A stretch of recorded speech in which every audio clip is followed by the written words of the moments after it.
মাদক বলতে কি বোঝো তোমরা? খালি গাঁজা, ইয়াবা, ফেন্সিডিলি মাদক? সিগারেটটা মাদক না? এই জর্দা খাই, এটা কি মাদক না? এগুলো মাদকের মধ্যে পড়ে। এগুলো ফ্যাশন হয়ে গেছে এখন। আল্লাহ পাক তোমাদেরকে এগুলো থেকে হেফাজত করুন। আমি দেখেন, ইসমাইল বলছেন, হে আমার আব্বা, আমাকে আপনি জবাই করে দেন যদি আল্লাহ আদেশ করে থাকেন, আমাকে ধৈর্যশীল করবেন ইনশাআল্লাহ। মা বোনদের জন্য বলছে এখানে একটা কথা। দেখুন প্রিয় মা বোনরা, ভালো করে শুনুন। দেখুন, ইসমাইল আলাইহিস সালামকে কিন্তু তার বাবা বড় করেন নাই। ইসমাইল আলাইহিস সালাম বড় হয়েছেন মক্কায় তার মায়ের কাছে, হাজরা আলাইহিস সালামের কাছে। আর ইব্রাহিম আলাইহিস সালাম থাকতেন সিরিয়ায়, শামে, তার আরেক স্ত্রী সারা আলাইহিস সালামের সাথে। তিনি যাওয়া আসা করতেন। আর তখনকার যাওয়া আসা এত সহজ ছিল না,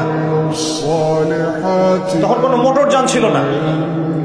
দেখুন, যেমন মা তেমন সন্তান। কেমন মা?